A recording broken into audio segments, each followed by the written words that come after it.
उत्तर प्रदेश में अपराधियों पर योगी की जीरो टॉलरेंस नीति का हंटर चलता है और इससे भी जो न सुधरे उनका बुलेट ट्रीटमेंट किया जाता है, क्योंकि योगी की चेतावनी को न मानने वाले अपराधी खुद के पैरों पर चलने लायक भी नहीं रहते।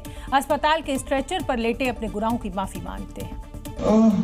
मर गया, बहुत दर्द हो रहा, बचा लो,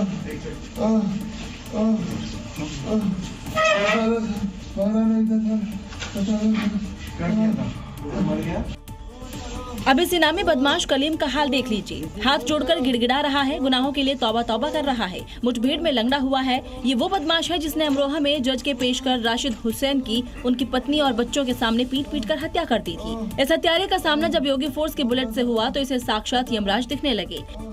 और अगर किसी गुंडे ने कुछ दुस्साहस किया तो उस गुंडे के लिए अगले चौराहे पर यमराज उसका टिकट काटने के लिए जरूर बैठा होगा। यही वजह है कि अपराध को जड़ से मिटाने के लिए यूपी में शहर शहर एनकाउंटर चल रहे हैं। औरैया में एक बदमाश को लंगड़ा किया गया तो फिरोजाबाद में भी एक लुटेरे का यही हाल हुआ। वहीं बरेली और बाराबंकी में भी बदमाशों का पुलिस ने हिसाब कर दिया।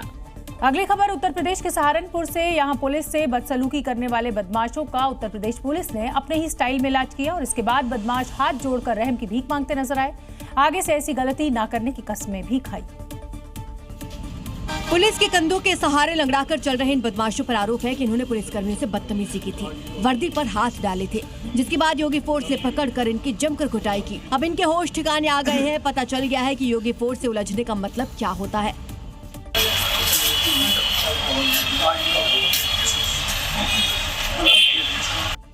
दो पुलिसकर्मियों के सहारे लंगड़ाकर चल रहे इस आरोपी का नाम राहुल शर्मा है। इलाके में इसका खौफ था, नशा करना और लोगों से मारपीट करना इसका काम था। लेकिन योगी फोर्स के इलाज के बाद अब इसके सूर बदल गए हैं। ऐसी गलती हो गई बहुत बड़ी, जो मैंने इन पे गिरबान पे हाथ डाल दिया, कुछ भी आज के बाद ऐसी गलती नहीं करूँगा। ये योगी फोर्स के इलाज का अपना तरीका है। बदमाश नहीं सुधरे तो उन्हें सुधार दिया जाता है, जैसे इन तीनों को योगी फोर्स ने सुधार दिया।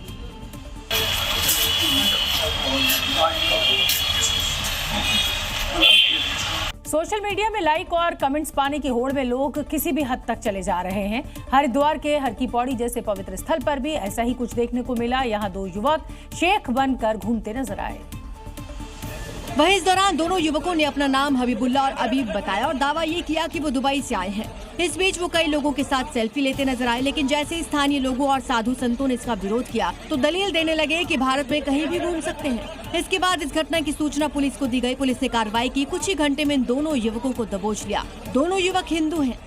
यहाँ पे हरिद्वार में आगे थे वीडियो बनाने के लिए, पर हमें पता नहीं था कि हर की पौड़ी पे इन वेशभूषा में जाना मना है। हमसे ये गलती हो गई है। अगर हमारी इस गलती की वजह से किसी की भावनाओं को ठेस पहुंची हो, उसके लिए हम माफी चाहते हैं। दरअसल इनका अपना YouTube चैनल है और चैनल पर व्यूज के लिए शेख के कपड़ों में हर की पौड़ी पर घूमते नजर आए। इससे पहले भी ये लोग मॉल और कई जगह पर ऐसा कुछ कर चुके हैं। पुलिस का साफ संदेश है कि धार्मिक स्थलों की मर्यादा से समझौता बर्दाश्त नहीं किया जाएगा।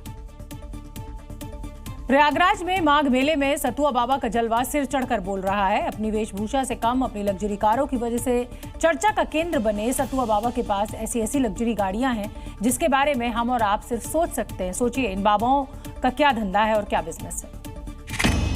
पोर्श डिफेंडर फॉर्च्यूनर नहीं, घबराइए नहीं, ये कोई बिजनेसमैन की कार नहीं बल्कि सतुआ बाबा की है। माघ मेले में आकर्षण का केंद्र बने सतुआ बाबा से जब उनकी रईसी के बारे में पूछा गया तो उन्होंने इस पर सभी हक बता दिया।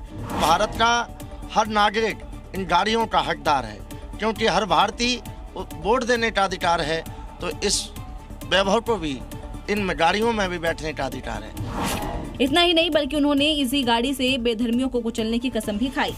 ऐसे बेधर्मी लोग पैदा हो गए हैं, उनको ये कुचलने के लिए, इस रफ्तार की दौड़ में उनको समाप्त करने के लिए इन गाड़ियों की जरूरत है। वो हमारे सेना के रूप में काम करेंगे। सतुआ बाबा के इन बयानों और वीडियो ने सोशल मीडिया पर बहस छेड़ दी है। कई लोग इसे साधु संतों की जीवन शैली के उलट बता रहे हैं, जबकि बाबा का कहना है कि आधुनिक संसाधनों का उपयोग साधु संतों के लिए गलत नहीं है। माघ मेले में सतुआ बाबा की मौजूदगी और उनके बयान ने ये साफ कर दिया है कि वो आलोचनाओं से पीछे हटने वाले नहीं हैं। प्रयागराज माघ मेले के दौरान भक्ति और शक्ति के अलग अलग रंग देखने को मिल रहे हैं। इस अद्भुत आयोजन में अमेठी के सगरा आश्रम के पीठाधीश्वर मौनी महाराज ने एक ज्योतिर्लिंग की स्थापना की, जो भगवान शिव की अनोखी भक्ति का प्रतीक बनकर सामने आया।